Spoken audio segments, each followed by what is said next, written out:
integrais múltiplas, do ponto de vista tradicional de integral de Riemann, e inicialmente nós consideramos um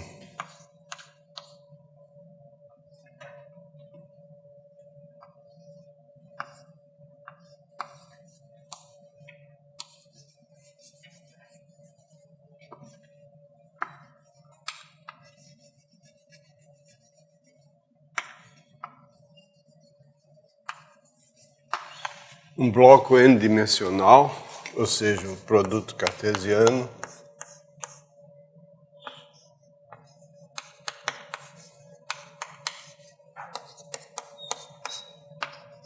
de n intervalos compactos e uma função definida nesse bloco. Todas as funções que nós vamos considerar vão ser limitadas.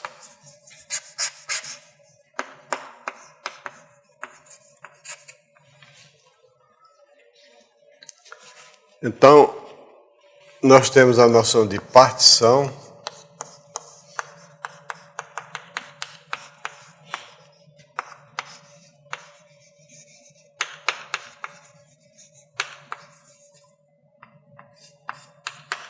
onde cada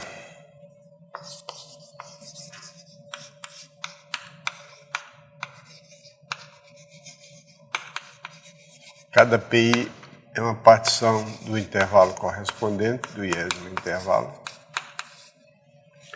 E então essa partição determina uma decomposição do bloco A como reunião de blocos da partição. A ideia é muito simples, você tem um bloco, que é o produto cartesiano de vários intervalos.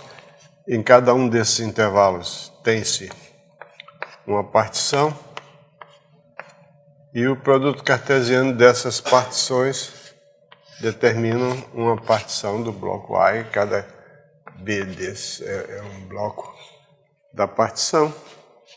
Então nós definimos para cada B, escrevemos B pertencente a P, que é um abuso de notação, porque B não é um elemento de P, significa que B é um bloco da partição, quer dizer, é um produto cartesiano de intervalos, cada intervalo numa partição. E então nós indicamos por M minúsculo de B e M maiúsculo de B o ínfimo de f de x, x pertencente a B, e M de B maiúsculo é o sup de f de x, quando x pertence a B. Então nós definimos a soma inferior de f relativamente à partição P como sendo a soma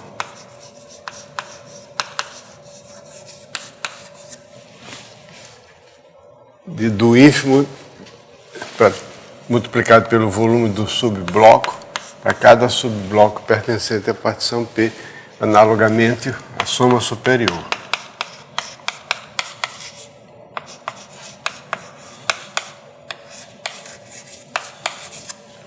Evidentemente, a soma inferior é menor do que ou igual à soma superior para cada partição, e, mais do que isso, nós provamos antes que quaisquer que sejam a partição, a soma inferior é sempre menor do que a soma superior, quaisquer que seja a partição.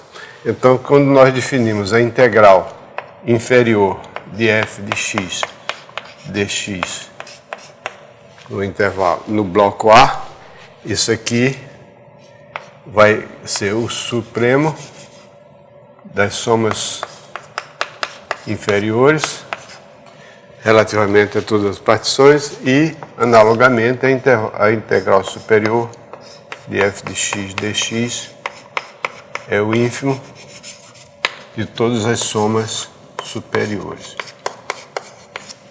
Como toda soma inferior é menor do que ou igual a toda soma superior, a gente tem que a integral inferior é menor do que a integral superior. Bom, e nós definimos uma função integrável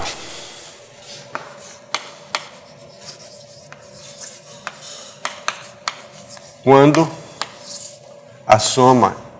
a integral inferior de f é igual à integral superior de f. Então f se chama integrável nesse ponto.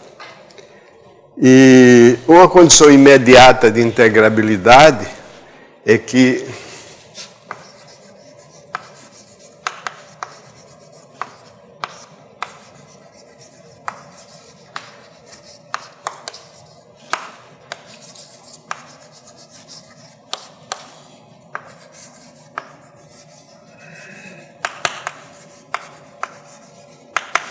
para todo epsilon maior do que zero, deve existir uma partição P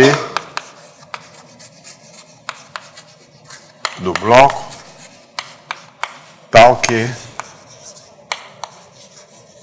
a soma superior relativamente a essa partição menos a soma inferior relativamente a essa partição seja menor do que epsilon. Nós indicamos com ômega de B a diferença entre o sup e o ínfimo de F em B. Mais detalhadamente seria ômega de F, a oscilação de F no bloco B da partição. Então, a condição imediata de integrabilidade é que para cada epsilon maior do que zero existe uma partição tal que soma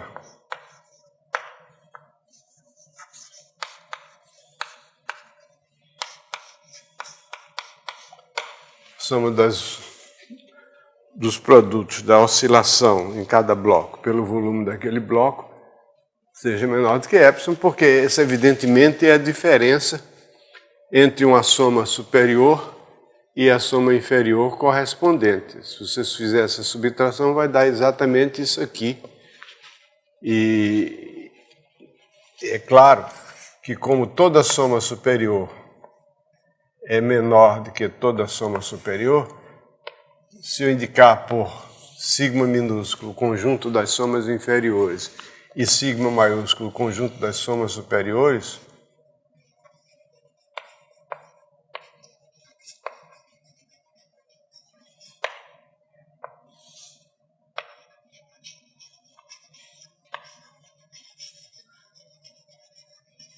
então esses dois conjuntos estão um abaixo do outro, então a condição para que o sup de sigma minúsculo seja igual ao ínf de sigma maiúsculo é exatamente que para cada epsilon existe um elemento em sigma maiúsculo e um elemento em sigma minúsculo cuja diferença seja menor do que epsilon. Essa condição eu chamei de condição imediata de integrabilidade, mas ela tem como consequência o fato de que f contínua é integrável.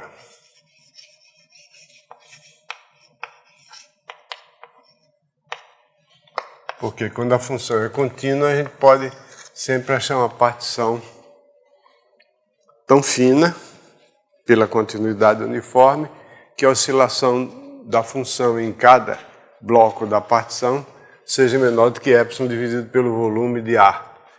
Sendo claro aqui que isso aqui, cada soma inferior é menor do que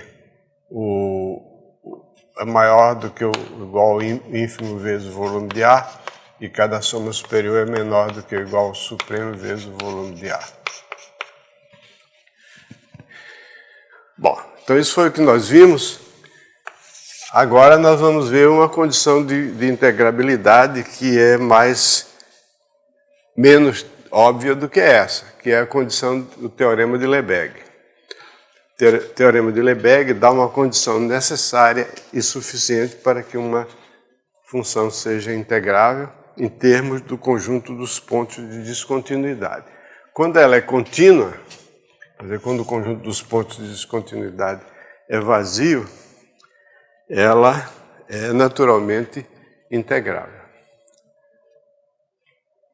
Mas a condição é que o conjunto dos pontos de descontinuidade, para que ela seja integrável nesse sentido, que o conjunto dos pontos de descontinuidade seja um conjunto pequeno. Pequeno não no sentido do número de pontos, mas pequeno no sentido de que ocupa uma porção pequena do espaço, que seja um conjunto de medida nula. Então nós vamos definir o que é um conjunto de medida nula.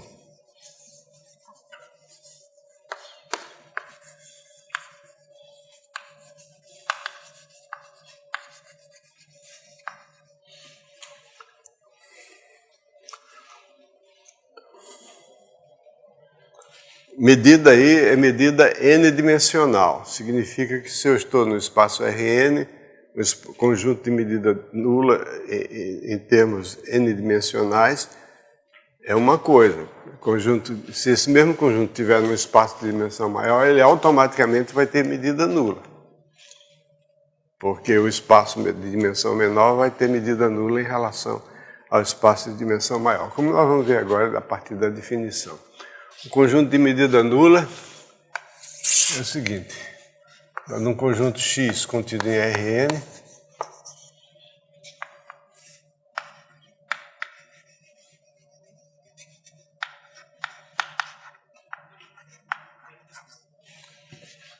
quando a gente fala em conjunto de medida nula, fica subentendido que estamos nos referindo a subconjuntos de um determinado espaço Rn. Se mudar a dimensão, a noção de medida nula varia. Então, isso tem medida nula. Significa que para todo epsilon maior do que zero, eu posso colocar x como reunião enumerável de blocos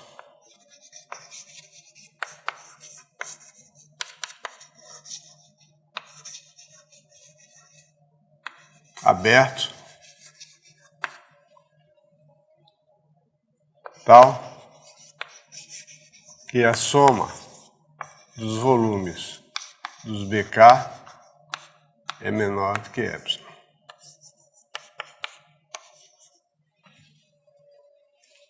Soma no sentido de soma de uma série, evidentemente. Eu ponho como bloco aberto por uma conveniência da definição em termos de bloco aberto, a conveniência diz respeito ao teorema de Borel-Lebesgue sobre conjuntos compactos. Uma cobertura aberta de um conjunto compacto admite uma subcobertura finita, isso facilita as coisas.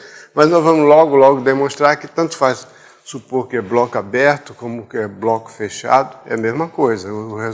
Os conjuntos de medida nula são os mesmos, que eu tome blocos abertos, que eu tome blocos fechados.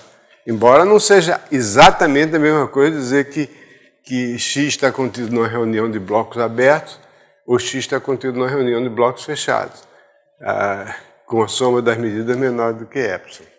Não é a mesma coisa, mas é equivalente.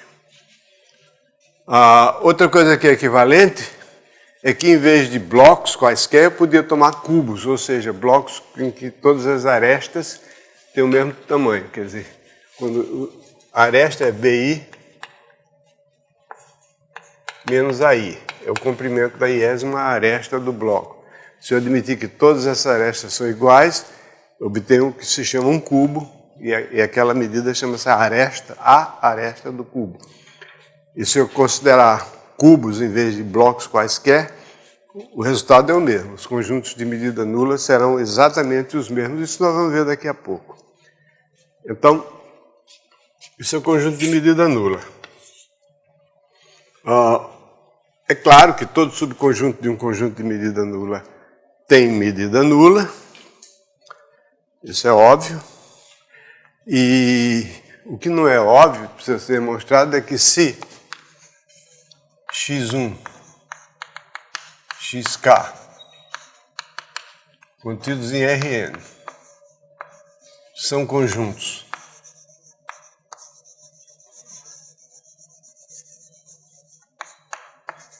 de medida nula,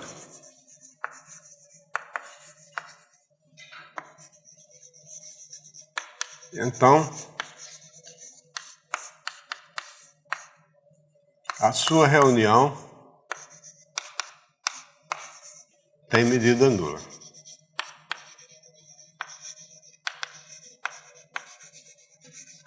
Toda reunião enumerável de conjuntos de medida nula é um conjunto de medida nula. Em particular, toda reunião finita de conjuntos de medida nula tem medida nula.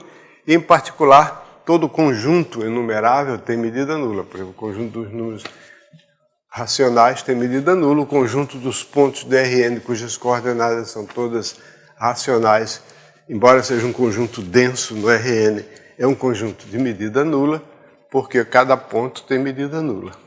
Isso é óbvio a partir da definição que um ponto é um conjunto de medida nula. Bom, então, teorema. Toda reunião enumerável de conjuntos de medida nula é um conjunto de medida nula, e a demonstração se faz simplesmente da maneira mais natural possível. Para cada xk tem medida nula, então xk está contido numa reunião de blocos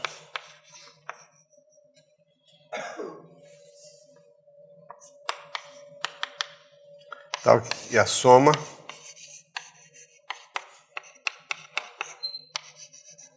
pode se tornar tão pequena quanto eu desejo. Então, começa assim, dado, demonstração. Dado epsilon maior do que zero, esse aí é o começo da demonstração. Dado epsilon maior do que zero, eu posso colocar cada xk como reunião contido numa reunião de blocos, onde a soma das medidas dos blocos é menor do que epsilon sobre 2 elevado a k. Então, se eu considerar o conjunto x todo, x está contido, x é a reunião dos xk, então x vai estar contido na reunião para todo k e todo i dos bki. E isso aí é uma reunião enumerável. Depende da maneira de eu enumerar, eu posso enumerar de várias maneiras. Aqui tem duas alternativas. Ou eu admito que você conhece um mínimo a respeito de séries de números reais positivos, então qualquer que seja a ordenação, que eu posso pegar esse conjunto dos BKIs, que é um conjunto enumerável, e ordenar, não é? Fazer uma correspondência bionívoca com o conjunto dos números naturais de infinitas maneiras diferentes. De todas as maneiras, o resultado vai dar o mesmo, a soma de uma série dupla de termos positivos. Ou então posso fazer um argumento elementar, como está aí no livro, que não apela para nenhum conhecimento, não precisa saber fatos elementares a respeito de série. O que está provado aí é o seguinte, é que qualquer que seja a maneira de eu enumerar isso daqui, a soma vai dar uma menor do que epsilon. Por quê? Porque se eu der qualquer k e qualquer i, para todo k e todo i, existe um número natural. Para todo k e todo i, n, evidentemente existe um j natural, tal que o par KI, bom, todo K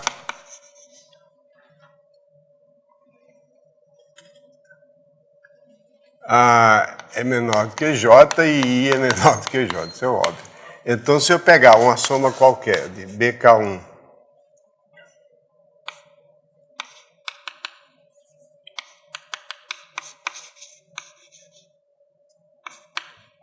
desculpe.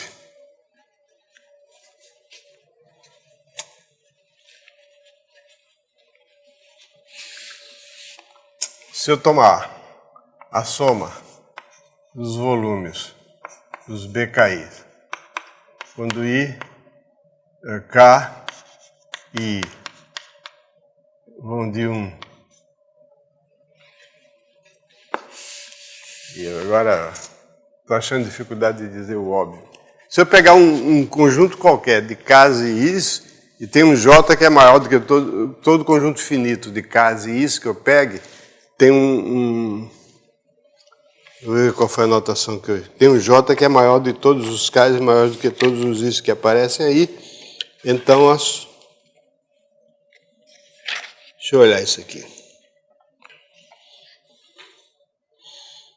Dado qualquer conjunto finito, vou escrever aqui. Dado qualquer conjunto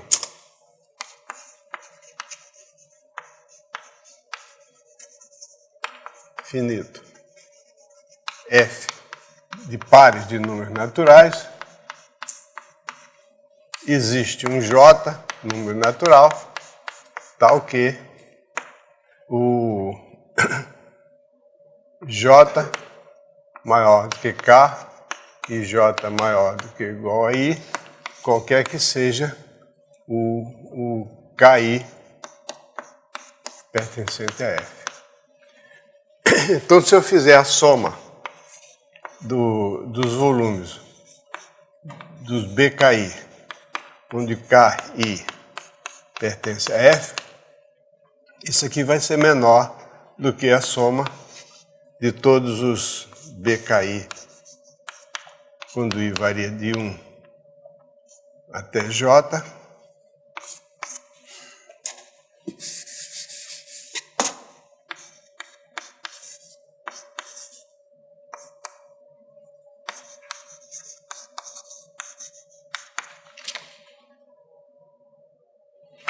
I variando de 1 até J, e aqui o K variando de 1 até J, ok?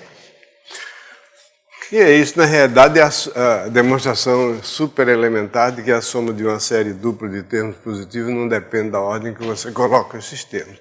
Então, isso aqui vai ser menor do que ou igual a soma de K igual a 1 até J, de isso aqui é epsilon sobre 2 elevado a J, ou talvez 2 elevado a J mais 1, não sei, tanto faz, que é menor do que epsilon.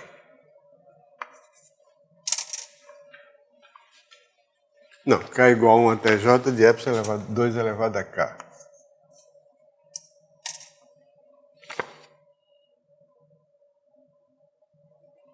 Ok. Então, isso significa o quê? Significa que qualquer que seja a maneira que eu faça esses BKIs, coloque ele numa fila, né, ordenadamente, a soma que eu vou obter vai ser menor do que epsilon. Portanto, toda reunião enumerável de conjuntos de medida nula é um conjunto de medida nula. Esse é o fato mais simples e, ao mesmo tempo, mais fundamental a respeito de conjuntos de medida nula. E a segunda coisa que eu preciso para poder aplicar a noção de conjunto de medida, porque eu preciso da noção de conjunto de medida nula para duas coisas. Uma eu já mencionei, que é o teorema de Lebesgue, segundo o qual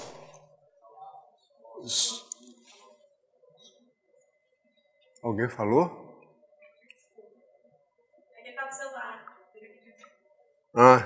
Pensei que o celular só atrapalhava a gente no cinema, no teatro e nos restaurantes. Também está atrapalhando as aulas. Então, tem duas oportunidades em que vai ser fundamental considerar conjuntos de medida nula. Primeiro, esse teorema de Lebesgue, segundo o qual a função é integrável se somente se o seu conjunto dos pontos de descontinuidade tem medida nula. O segundo é a respeito da definição de função integrável ou de integral de uma função quando essa função está definida num conjunto mais geral do que um bloco. A maioria das funções não são definidas em blocos, são definidas em conjuntos mais gerais. Então, é preciso que esse conjunto onde está definida a função, para que tenha sentido falar na integral da função nesse conjunto, que esse conjunto seja um conjunto que tenha medida, que possa ser medido no sentido de Jordan. Existe uma noção mais ampla, que é a medida de Lebesgue, mas nós vamos considerar só a medida mais elementar, que é a medida da geometria elementar. E para que esse conjunto tenha uma medida, é necessário o suficiente que a sua fronteira tenha medida nula. Porque todo conjunto ele tem uma medida interior e uma medida exterior. É preciso que as duas medidas sejam iguais. Por exemplo, você vai comprar uma casa, aí então o cara diz, a área útil da casa é tanto. Aí você está, peraí, você está medindo por fora ou medindo por dentro? Você tem um quarto, por exemplo, tem a medida da parede. Você vai medir, você tem a medida interior do quarto e a medida exterior. São diferentes porque as paredes formam um conjunto que não é de medida nula.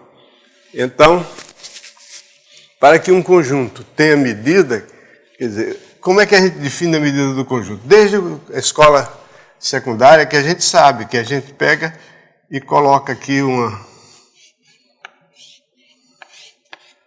decomposição em blocos, soma a medida dos blocos, soma os volumes dos blocos que estão dentro, isso dá a medida, o sup dessa soma é a medida interior, e o ínfimo dos blocos. Então você faz uma coisa por fora, toma a medida da coisa por fora, isso dá aproximações por falta e por excesso. E para que o conjunto tenha uma medida bem definida, é que as aproximações por falta e por excesso deem o mesmo resultado. Então, para isso é necessário o suficiente que o conjunto dado tenha uma fronteira de medida nula. Então, vamos precisar de medida nula novamente aí. Muito bem. Então, o teorema seguinte é esse.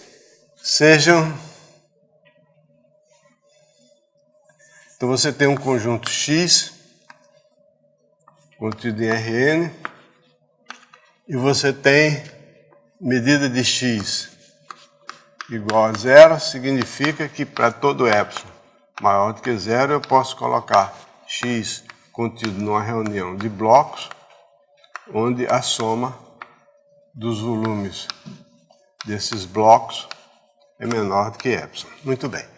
Aí, eu tenho a definição oficial que foi dada. Os blocos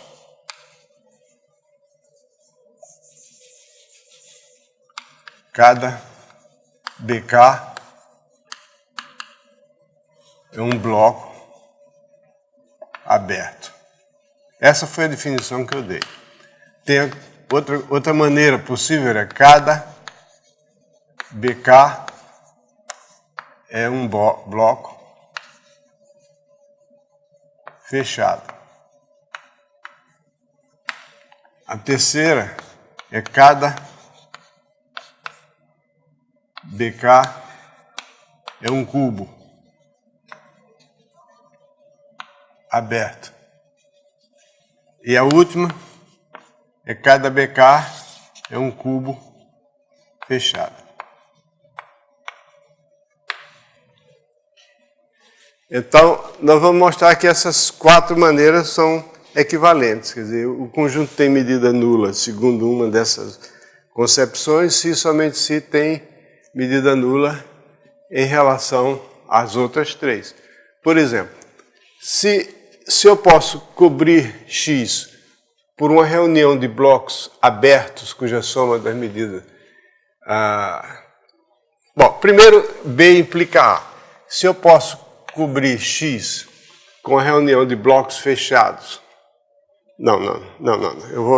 A implica B, sim. A implica B. Se eu posso cobrir X com a reunião de blocos abertos, cuja soma das medidas é menor do que epsilon, então X estará contido na reunião dos blocos fechados correspondentes, cada um dos quais tem o mesmo volume que o bloco aberto original. Então A implica B, tá? Porque cada bloco aberto está contido num bloco fechado. Agora, o que não é verdade é que se X está contido numa reunião de blocos abertos, então Se está contido numa reunião de blocos fechados, se ele está contido também numa reunião de blocos abertos. Aí não, porque o fecho do bloco pode de X que não estavam contidos no bloco original. Mas aí a gente faz o seguinte, a gente pega em torno de cada bloco desse, coloca uma margem. Então, e considera os blocos abertos correspondentes. Quer dizer, se eu tenho um bloco que é produto de intervalos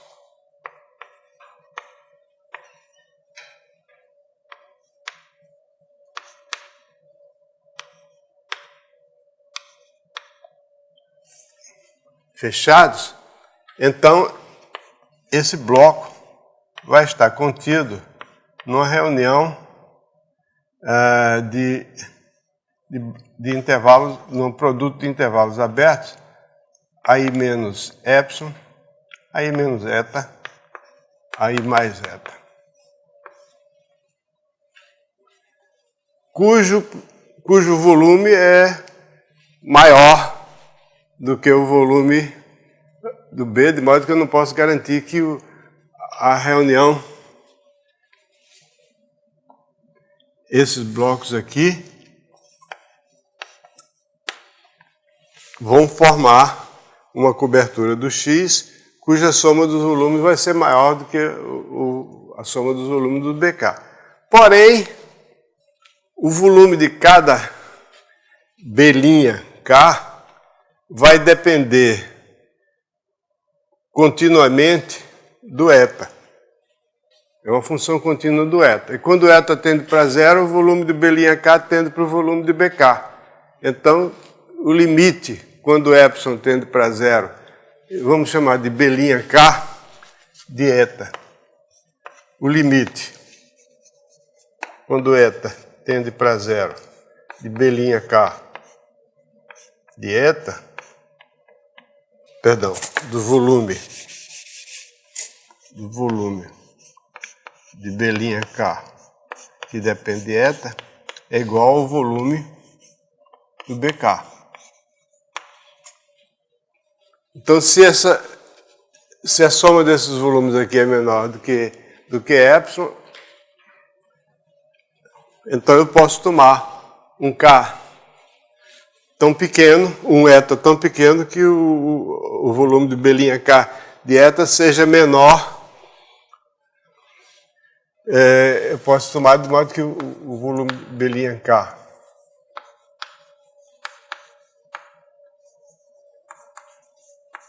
menor, digamos, do que epsilon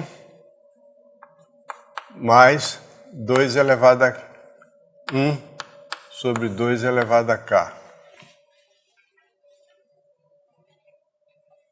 Então, quando eu fizer... eu vou tomar epsilon sobre 2 aqui. Então, fica epsilon sobre 2 mais 2 elevado a k. Então, quando eu fizer o limite, a soma vai dar epsilon sobre 2 elevado a k. A soma vai dar epsilon sobre 2. E então, epsilon sobre 2 mais epsilon sobre 2 é epsilon.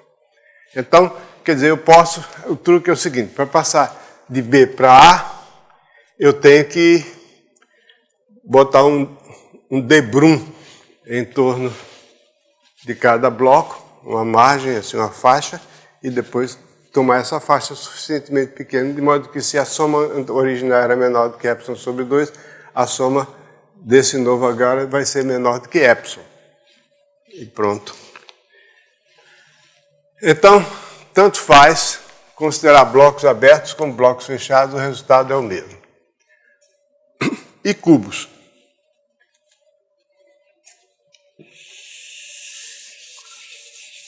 Tanto faz considerar cubos? Bom, é claro que se eu posso colocar o X dentro de uma reunião de cubos, então eu posso colocar X dentro de uma reunião de blocos, porque cubos são blocos particulares. Agora, se eu posso colocar X dentro de uma reunião de blocos cuja soma dos volumes é menor do que epsilon, eu posso tomar também de cubos, porque aí há dois casos a considerar.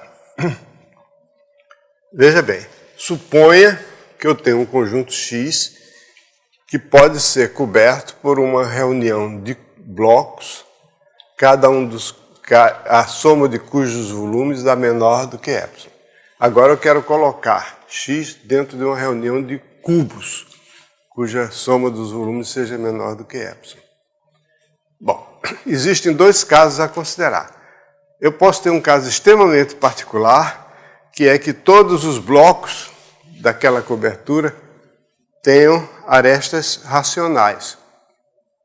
Significa que os BI menos AI, cada BI menos AI é um número racional. Se isso for o caso, aí eu posso realmente, para cada BI menos AI, eu posso decompor. Se eu tiver um bloco BK, eu vou olhar o BK individualmente. Se BK, não vou botar esse índice K, não, que isso vai só atrapalhar. Eu pego um bloco B. Esse bloco B é um produto de arestas, produto de intervalos.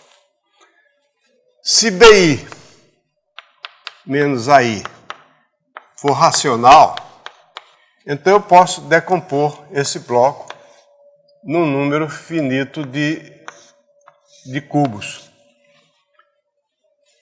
Isso a gente faz quando vai provar a fórmula da área do retângulo.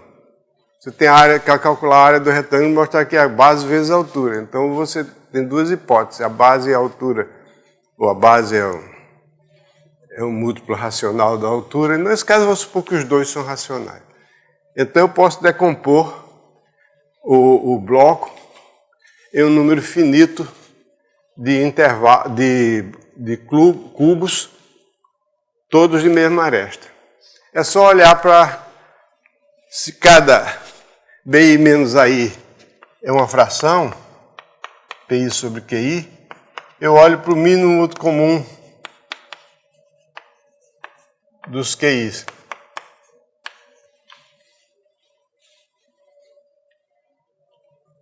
Aí eu divido cada aresta em PI sobre QI vezes M. Aí M vezes PI menos QI vai ser um número inteiro, porque M é o múltiplo comum de todos os QIs. Então esse número vai ser inteiro e eu divido cada aresta nesse número de intervalos iguais. Cada um deles vai ter comprimento 1 sobre M. E então o bloco vai ser a reunião de blocos, de cubos. Ser a reunião de cubos. Ok? Então eu recaio no caso anterior. Se todos os blocos, todos os blocos BK tiverem as suas arestas racionais, então eu posso escrever essa reunião de blocos como sendo uma reunião de cubos. E recaio no caso anterior. Se por acaso acontecer que um deles tem uma aresta irracional, aí a gente usa o fato de que próximo dele eu posso aumentar um pouquinho as arestas de tal modo que agora todas elas sejam racionais e posso controlar essa espessura da faixa que eu coloco em torno, de tal modo que a diferença vai ser muito pequena. Então, se a diferença é muito pequena, eu começo por uma questão de cautela. Se eu quero que a soma seja menor do que epsilon, eu começo tomando que a soma seja menor do que epsilon sobre 2. Epsilon sobre 2 é tão arbitrário quanto epsilon. Então, aí isso me dá uma folga para considerar em vez dos blocos, um bloco um pouquinho maior, como eu fiz antes, e eu tomo essa diferença de tal modo que não passe do epsilon sobre 2, a soma total. Ok? Então, esse é um detalhe técnico que vai ser fundamental quando eu quiser provar o fato seguinte, que é que toda aplicação de classe C1 leva conjuntos de medida nula em conjuntos de medida nula.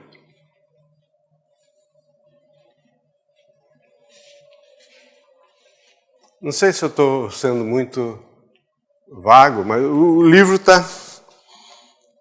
contém todos os detalhes. Eu estou fazendo aqui, dando uma ideia para vocês, como eu tenho feito sempre, que procura justificar, até um certo ponto, a razão pela qual o livro é feito desse modo, é escrito dessa maneira. E aí os detalhes são aqueles. Então, agora, tem uma coisa interessante, que é a constatação de que uma superfície de dimensão m num espaço de dimensão maior do que m é um conjunto de medida nula.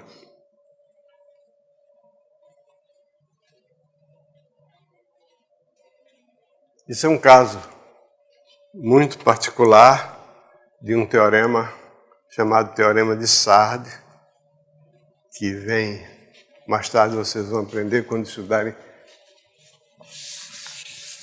pontos, singularidades de aplicações diferenciáveis. Mas começa com a noção de aplicação Lipschitziana. Vocês se lembram? Uma aplicação definida num conjunto do Rn, de Rn.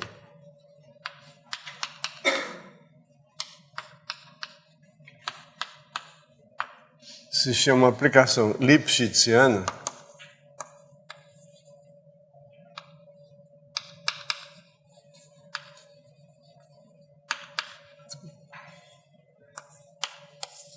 Quando existe um C maior do que zero, tal que f de x menos f de y é menor do que ou igual a c vezes x menos y para todo x e todo y em x. Isso é uma aplicação de Lipschitziana, e o exemplo mais importante de aplicação de Lipschitziana que nós consideramos até aqui é o caso de quando você tem f de U e Rn, U aberto, convexo, e que a derivada é menor do que ou igual a C para todo x pertencente. A derivada tem norma menor do que ou igual a C. Fala, Renan. Se você definir uma superfície como uma coisa que é localmente homeomórfica a um Rn de dimensão menor, ainda assim tem medida nula? Ainda assim ela tem medida nula? Não estou entendendo, mas essa é a definição de superfície. Eu estou dizendo que toda superfície de dimensão menor tem medida nula. Tem medida nula em relação ao espaço em que ela está contida. Quer dizer, se você tem uma superfície de dimensão 2, no espaço de dimensão 3, ela tem medida nula. Medida tridimensional nula. Eu disse no começo da aula que eu vou omitir, toda vez que eu falar em medida nula, para não repetir, n-dimensional para um espaço, para um subconjunto do espaço de dimensão n. Então, se você tem uma superfície de dimensão m, num espaço de dimensão n maior do que m, então essa superfície tem medida n-dimensional nula. Mas a pergunta é se você pode tirar a hipótese de ela ser seu. Tirar a hipótese de quê? Ser seu. Que acho que aqui você define superfície tem que ser seu, pelo menos. É. Se você tirar essa hipótese, ainda é verdade? Não, porque você tem, se você puser só contínua, se você tiver contínua é falso, porque você tem curva de Peano. Curva de Peano é o exemplo de uma superfície, entre aspas, de dimensão 1 no espaço R2 que tem medida positiva, porque é sobre o intervalo. Aliás, existem exemplos de subconjuntos do R2 que são homeomorfos a uma circunferência e que tem medida positiva. Não tem medida nula. Não é complicado, não é trivial, não. Um conjunto homeomorfo é assim, uma curva de Jordan, portanto, separa o plano em duas partes, das quais ela é fronteira comum, e cuja medida é positiva, não tem medida nula. Aliás, aqui nós não estamos definindo medida positiva, só medida nula. Ou é medida nula ou não tem medida nula, ponto final. Mas está clara? Muito bem. Então, mas eu creio que a sua pergunta, você pretendia algo um pouco mais sofisticado, mais sutil. Se em vez de ser 1 fosse só diferenciável. Não, mas esse caso aí Não, esse que caso? Da curva de Peano? Não é diferenciável em nenhum ponto. A curva de Peano não possui derivada, não possui vetor velocidade em nenhum ponto. Não, a sua pergunta é se vale para superfícies que são apenas diferenciáveis na indução de classe. Não é uma pergunta, mas é uma pergunta interessante também. É o quê? Não era pergunta, mas essa também é uma pergunta interessante. Inteligente ou interessante? Interessante. Ah, sim. Ok. Bom, então uma aplicação lipschitziana, o exemplo maior de aplicação lipschitziana é quando você tem uma aplicação definida no aberto convexo e cuja derivada é limitada por uma constante. Então, pelo teorema do valor médio, ela é lipschitziana com constante de Lipschitz C, onde C é aquele número aqui mesmo. Então, isso implica que F é lipschitziana. Ok? Quando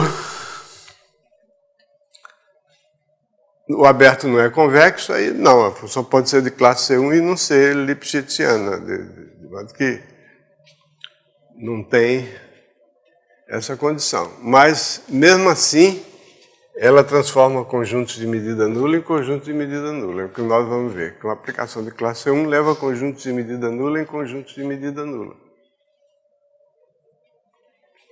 Então, para o começo é o seguinte, se F tem nada com diferenciável ainda, se F de x em Rn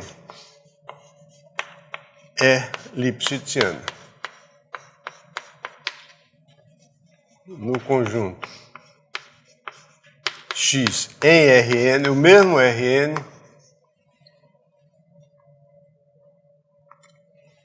então seja x lipschitziana no conjunto x contido em Rn. Rn. Se a medida de x é 0, então a medida de f de x é 0.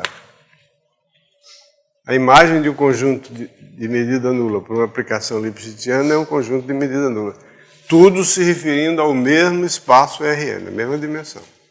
Medida é medida n-dimensional para um conjunto de... então eu quero provar que a medida de f de x é igual a 0, então eu tenho que dado um epsilon maior do que 0, eu quero agora cobrir o f de x por blocos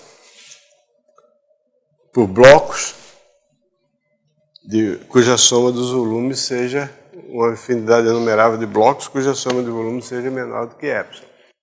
Então, primeiro, eu tomo, pela hipótese, o x está contido numa reunião de blocos, em Rn. Eu vou botar aqui contido em Rn, não é desnecessário, porque eu já estou supondo que está em Rn. Tal que a soma dos volumes desses blocos é menor do que epsilon sobre c elevado a n. C é constante, e eu vou tomar essa precaução de tomar epsilon sobre c elevado a n.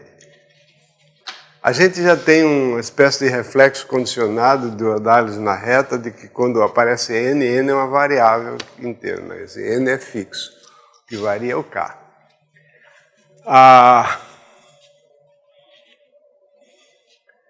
Então,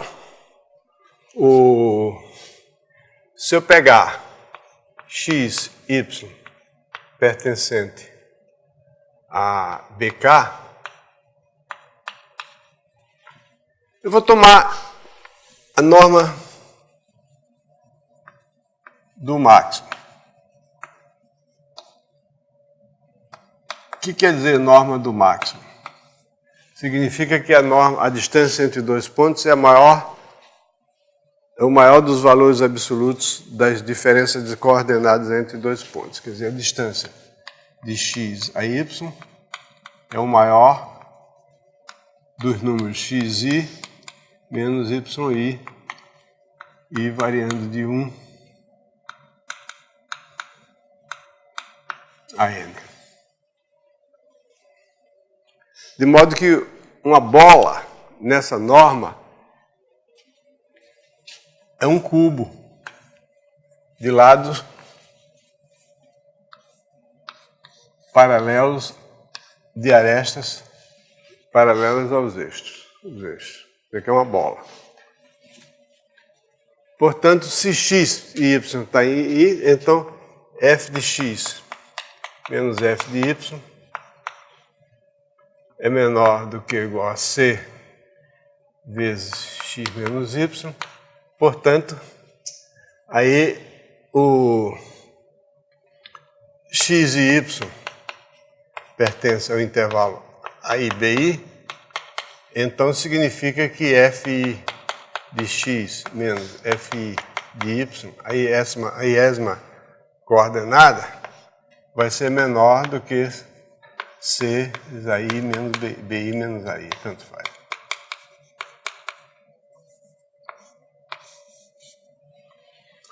De modo que F leva... Bom, evidentemente aqui é BK interseção X, né? Porque a função está definida só no conjunto X. Então, eu tenho que considerar os pontos que estão no domínio da função. Né? Tanto faz. Então, F significa que F transforma o BK interseção X num bloco... desculpe. BK aqui eu vou tomar como cubo.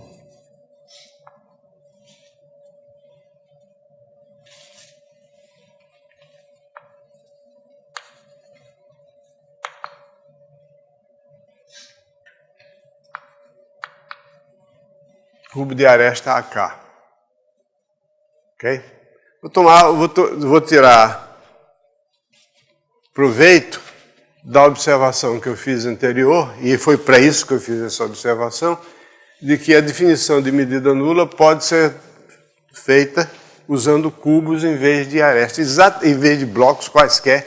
E eu fiz isso exatamente por causa desse teorema aqui. Que agora eu tenho esse um cubo de aresta K.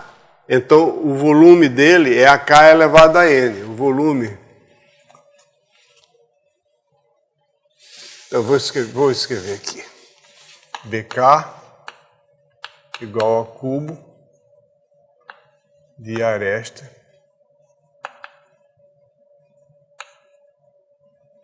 então o volume de BK é igual a AK elevado a N. Então a soma dos volumes do BK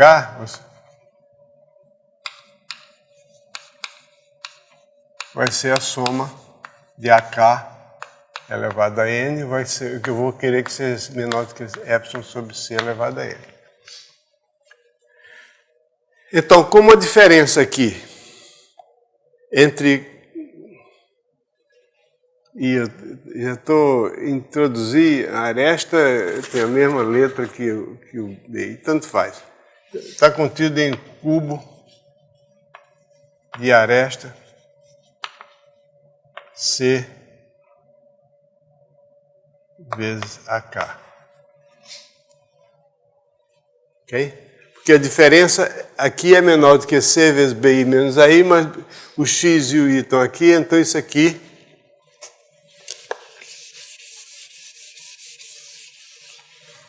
vai dar menor do que ou igual a C vezes AK, que é a aresta do cubo. Aqui vocês vão ter que me desculpar, eu estou usando A com dois significados. Né? Ok?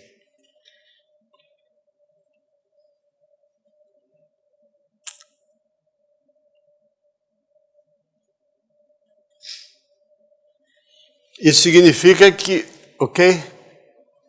Como a aplicação é lipschitziana, satisfaz essa condição de Lipschitz aqui, isso significa que para todo x e y que está no mesmo cubo de BK, a sua imagem está dentro, o f de BK está dentro de um cubo de aresta C vezes A elevado a K. Então a soma dos volumes desses cubos, o cubo, digamos, DK, de aresta C vezes A elevado a K. A soma dos volumes dos dk vai ser menor do que igual à soma de Cn sobre AK elevado a N, que é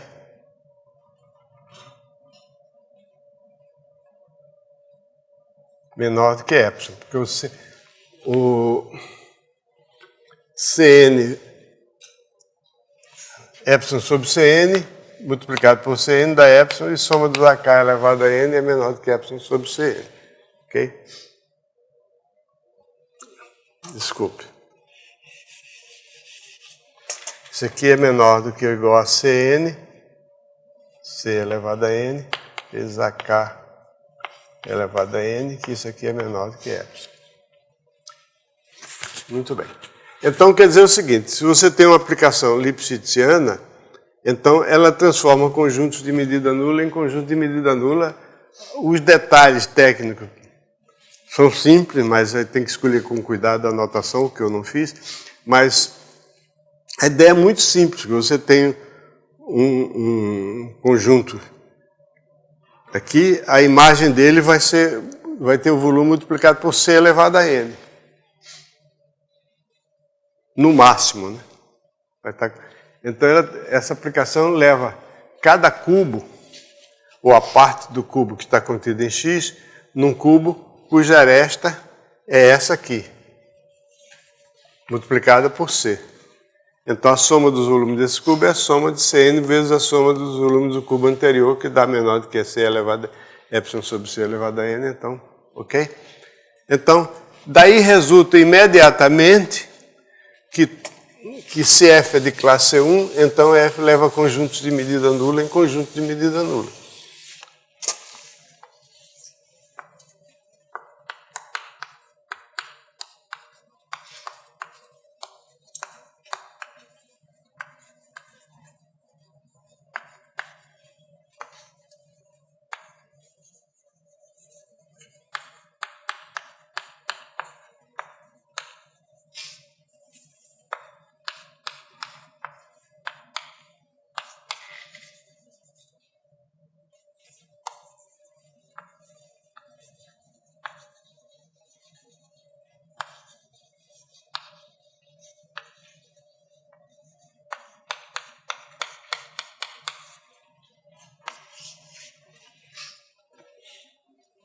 Agora aqui preciso ter um dado, pequeno fato de topologia, que eu não dei antes, porque eu preferi deixar para dar na hora que precisar, que é o seguinte. Se um conjunto aberto de Rn é transformado por uma aplicação de classe 1 num outro conjunto de Rn, então qualquer subconjunto de medida nula é transformado num conjunto de medida nula. Se o conjunto aberto for convexo, isso resulta imediatamente do fato que a aplicação lipschitziana leva conjunto de medida nula em conjunto de medida nula. Por quê? Porque num conjunto aberto como nexo, toda aplicação de classe C1 é lipschitziana, quer dizer, se a derivada for limitada. Mas é claro que a derivada é limitada nos conjuntos compactos. Então, aberto, convexo, compacto. Esse é um aberto, convexo. Bom, convexo não, convexo. Se a aplicação for limitada, a derivada for limitada, então F é lipschitziana. U está contido, ou é uma reunião de abertos, de bolas abertas. Todo aberto, todo conjunto aberto é uma reunião de bolas abertas. E, pelo teorema de Lindelöf, que é um teorema que eu não demonstrei, mas vou demonstrar agora, que é uma reunião enumerável.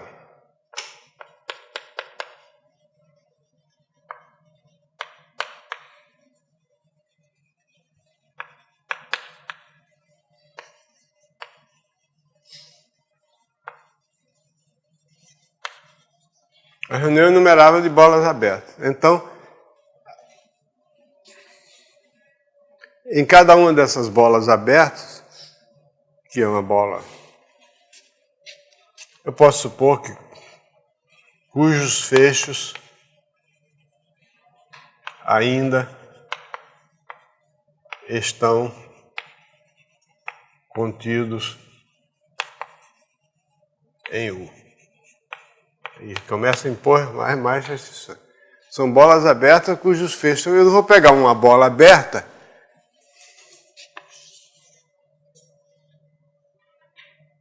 cujo fecho não está em U. Mas eu posso tomar bolas fechadas cujo fecho está contido em U. Por quê?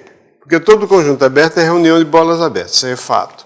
E pelo teorema de Lindelöf, que nós vamos demonstrar daqui a alguns segundos, toda cobertura enumerável, toda cobertura aberta de um conjunto qualquer do Rn possui uma subcobertura enumerável. O conjunto for compacto, possui uma subcobertura finita, mas o conjunto é qualquer cobertura aberta possui uma subcobertura enumerável. Então, U é uma reunião enumerável de bolas abertas, cujos fechos estão contidos em U. Os fechos são compactos, portanto, em cada um deles a função, a aplicação F, é limitada, tem derivada limitada, porque ela é de classe C1. Então, a imagem de cada uma dessas bolas tem medida nula. Quer dizer, não em cada medida da bola, não, a imagem para cada uma dessas bolas. U, digamos, é uma reunião de bolas. Agora, os B são bolas. Não, está certo.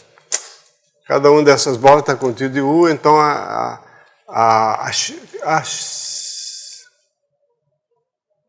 X U é reunião de bolas, dessas bolas. Bolas abertas cujos fechos ainda estão contidos em U. Então, o X, que é igual a X interseção U, vai ser a reunião de X interseção essas bolas. Então, F de X vai ser a reunião de F de X interseção essas bolas. Em cada uma dessas bolas, a F é lipschitziana. Então, em particular, na interseção dessa bola com X, a F é lipschitziana. Então, F de X é a reunião de enumerável de conjuntos de medida nula.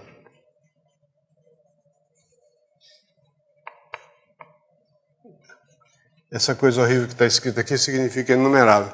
F de X é a reunião enumerável de conjuntos de medida nula. Ok? Porque a F é lipschitziana em cada uma delas. Então, toda aplicação de classe 1 leva conjuntos de medida nula em conjuntos de medida nula. Agora o teorema de Lindelöf. Qual é o teorema de Lindelöf? Eu já disse, eu vou dizer de novo. O teorema de Lindelöf é o seguinte.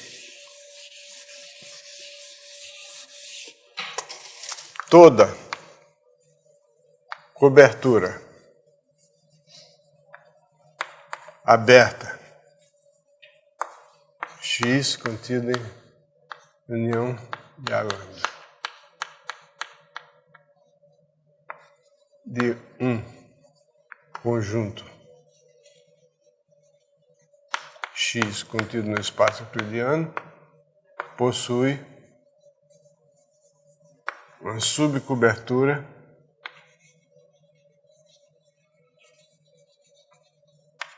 enumerável.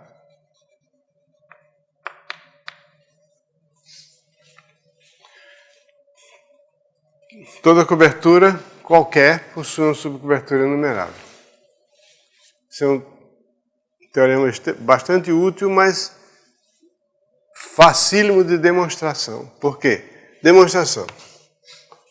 Seja B, assim um B redondo, que aí no livro B, esse B parece um B comum, mas não é um B assim. O conjunto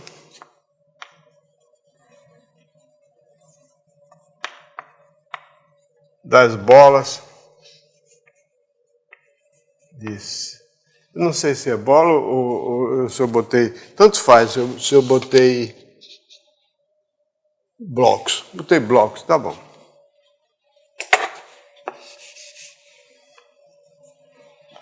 Se eu puder botar bola cujo centro tem todas as coordenadas racionais e os raios também são racionais, podia botar, é a mesma coisa. Eu vou fazer igual que está no livro. Dos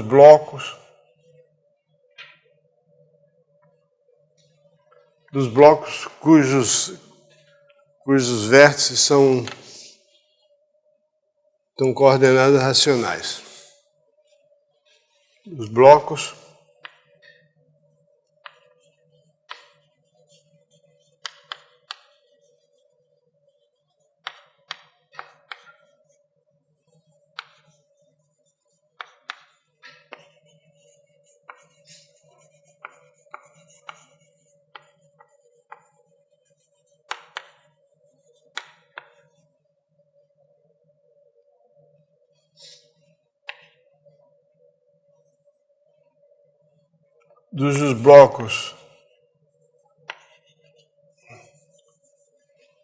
eu tenho que dizer de tal modo que não possa ser entendido de duas maneiras diferentes, e cada um deles, né, não é cada um bloco, não é cada um vértice, está contido num aberto da cobertura.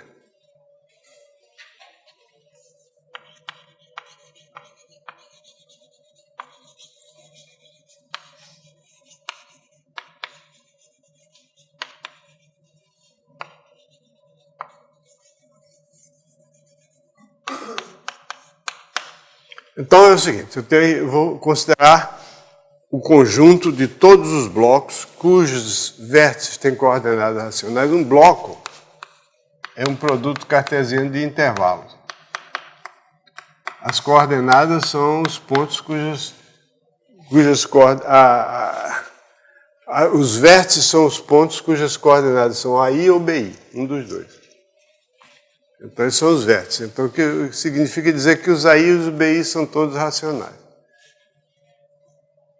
E, além disso, eu quero que cada um desses blocos, para formar o conjunto B redondo aqui, cada um deles esteja contido em algum A lambda da cobertura. Pronto, esse conjunto é enumerável. Por quê? Bom, claro, né? Os números racionais formam um conjunto enumerável. Então, B é um conjunto enumerável, porque são blocos desse tipo, produto cartesiano de AI e BI, onde AI e BI pertencem ao conjunto dos números racionais. Portanto, B é um conjunto enumerável. Um conjunto enumerável, então eu posso escrever esses blocos assim. Arranjar uma numeração deles.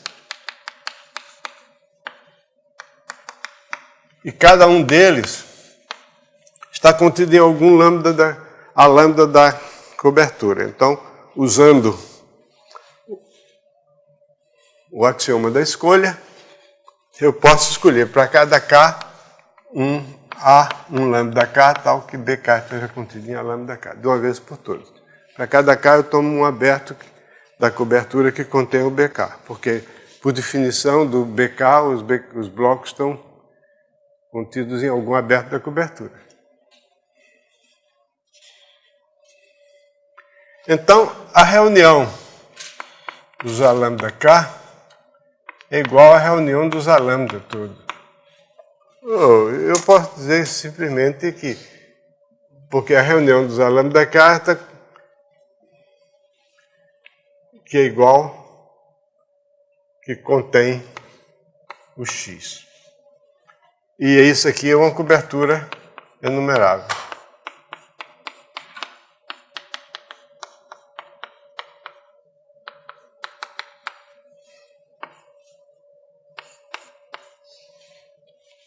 Por que contém o X? Porque todo ponto de X está contido em algum A lambda, que pode não ser o A lambda K, mas está contido em algum A lambda. Mas se está contido em algum A lambda, então tem uma bola de centro X, porque a lambda é aberta. Então essa bola eu posso tomar na norma do máximo, então tem um bloco contendo X no seu interior e contido em A lambda. Esse bloco eu posso sempre escolher que as coordenadas dele sejam racionais, porque o conjunto dos números racionais é denso no conjunto dos números reais. Então, esse é o teorema de Lindelöf.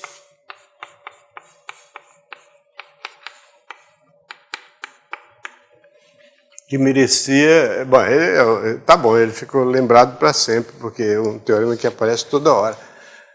Mas ele fez coisas muito mais interessantes. Ele pertencia a uma escola brilhante de matemáticos finlandeses especializados em variável complexa, que, como dizem os historiadores, floriu no início do século XX.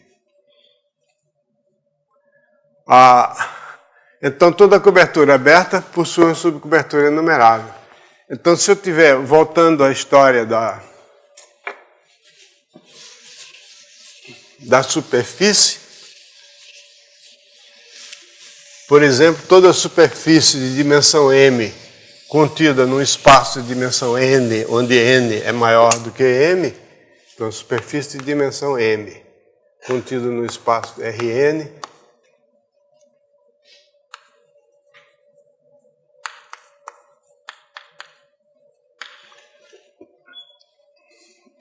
tem medida nula.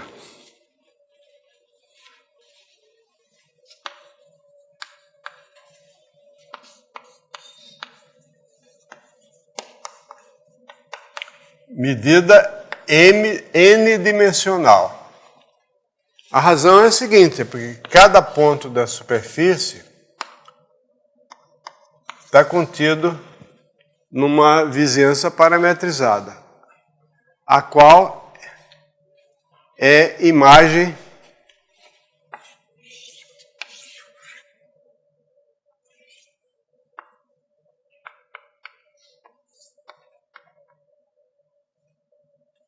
de uma parametrização definida no espaço Rm. Essa vizinhança parametrizada, que eu posso tomar de tal modo que a φ seja lipschitziana, é só tomar uma vizinhança pequena, a φ vai ter derivada limitada, portanto é lipschitziana. Mas por que essa vizinhança parametrizada tem medida nula? Medida dimensional nula? Vamos admitir por um instante que eu já provei que a V tem medida n-dimensional nula. Então M é coberta pelas V's. Então, pelo teorema de Lindelöf, é coberta por uma quantidade enumerável das V's. Se M for compacta, melhor ainda, porque aí é um número finito só. Então, M vai ser a reunião enumerável dessas vizinhanças, pelo teorema de Lindelöf. Cada uma delas tem medida n-dimensional nula. E por que tem medida n-dimensional nula? Porque eu posso considerar a φ como sendo definida em Rn, botando o Rm como sendo formado pelos pontos do Rn, cujas últimas n menos m coordenadas são iguais a zero. Nesse caso, o Rm é um conjunto de medida nula em Rn. Então, φ leva um conjunto de medida nula num conjunto de medida nula. Por que que um subespaço de dimensão menor tem medida nula no espaço de dimensão maior? Isso aí me parece bastante óbvio. Porque você pode cobrir qualquer conjunto no espaço de dimensão menor, bota uma alturazinha do tamanho que você quiser nele e ele vai ficar com um volume bem pequenininho, o volume do tamanho que você quiser. Então você tem que saber que o Rm, considerado como subconjunto do Rn, quando m menor do que n, como sendo o conjunto dos pontos do Rn, cujas n menos m últimas coordenadas são iguais a zero, esse Rm vai ter medida nula. Não sei se aqui no livro... Tá aqui. Está escrito aqui o seguinte: se considerarmos Rm como conjunto dos pontos Rn, cujas últimas n menos m coordenadas são nulas, veremos que todo bloco m-dimensional de Rm contido em Rn tem volume n-dimensional nulo, pois podemos cobrir M com um único bloco n-dimensional B vezes 0 eta do intervalo 0 eta elevado a n menos m, cujo volume n-dimensional pode ser tornado tão pequeno quanto se deseja. Bom, ok? Então, toda a superfície de dimensão m, com m menor do que n, tem medida nula em Rn, medida n-dimensional nula.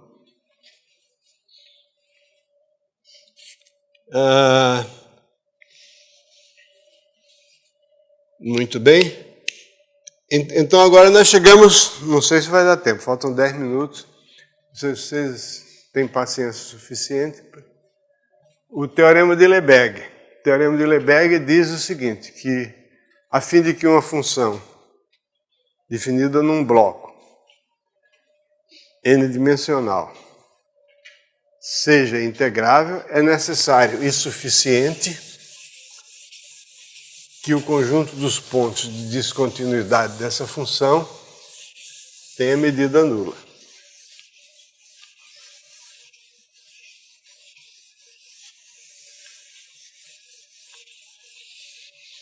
Bom, aqui a gente vai usar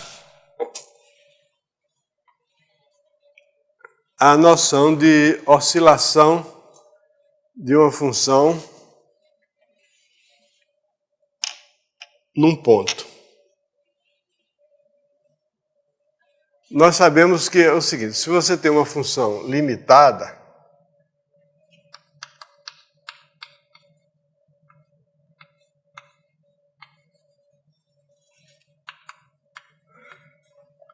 então você tem m igual ao sup de f de x, x em x,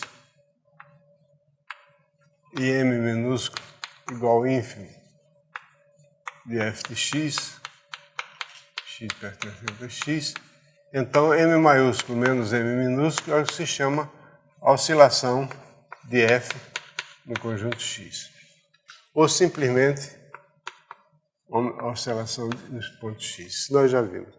Agora nós podemos definir para cada x em x a oscilação de f naquele ponto. A oscilação de f no ponto é o limite da oscilação de f numa bola com centro naquele ponto. Você pega o ponto x e considera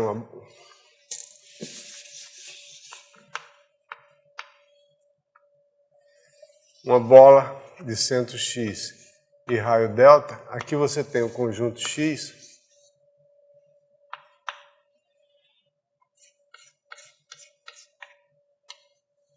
Então você considera a interseção de x com a bola.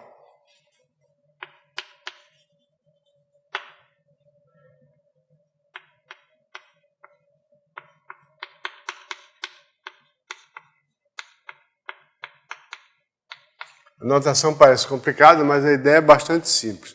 A oscilação de f no ponto x é o limite, quando x tende para zero, da oscilação de f numa bola de centro x e raio delta. Só que essa bola de centro x pode não estar contida no domínio, então eu tenho que tomar interseção com x. Por que esse limite existe? Existe porque essa função é uma função crescente de delta. Quando o delta aumenta, essa função aumenta, o valor da função aumenta. Quando delta diminui, o valor da função diminui. Então, quando o delta tende para zero, existe o limite. Esse limite chama-se oscilação de f no ponto x. E a função f é contínua no ponto x, se somente se a sua oscilação naquele ponto é zero. Porque aí o máximo e o mínimo vão tendendo um para o outro. Ok?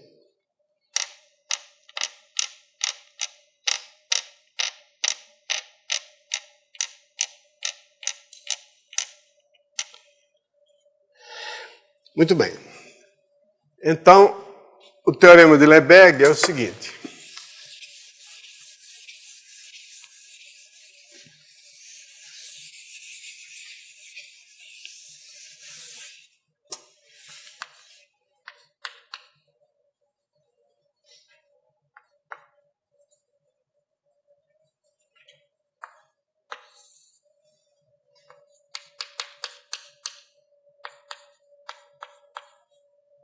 Tem uma função limitada.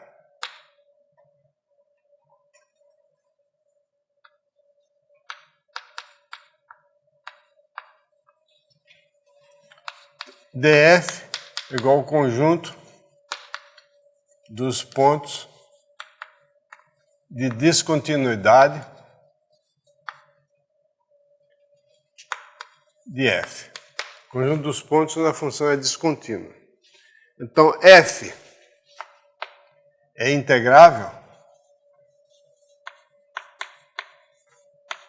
se somente se a medida do conjunto df é zero.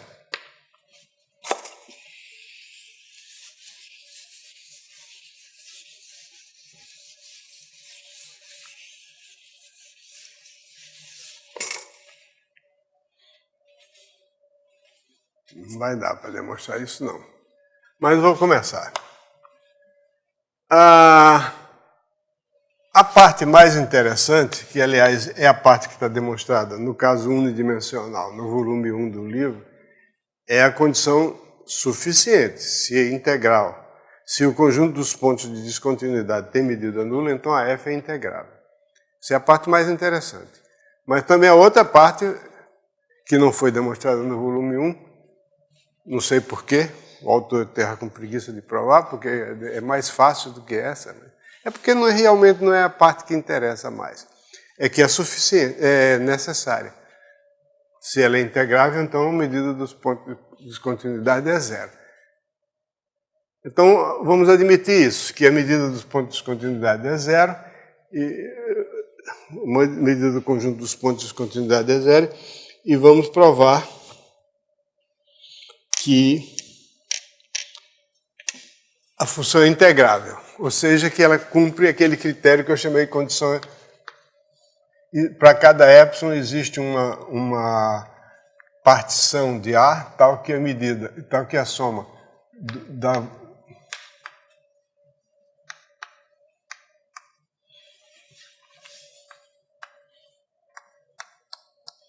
que eu chamei de condição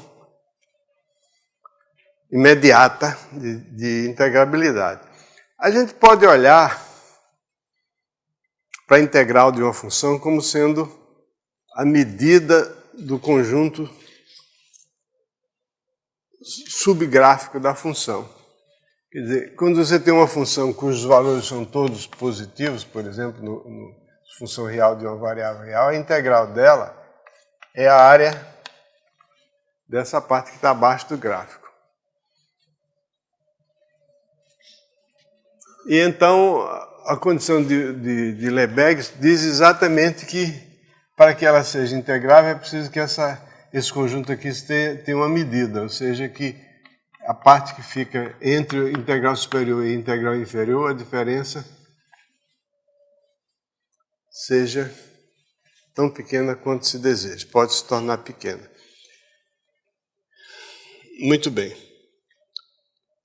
Eu acho que não adianta começar isso agora, embora o teorema não é difícil, não. A ideia do teorema é muito simples. É escrever isso aqui como soma de duas parcelas. É interessante porque quando a gente começa a mexer com integral, a gente fica cada vez mais habituado de que a integral é um limite de uma soma, mas é uma soma especial. É uma soma em que cada parcela é um produto de dois fatores. Então aqui nós temos dois fatores. Um fator que mede, de um certo modo, a descontinuidade da função e a outra que mede os pontos, né, onde ela é descontínua.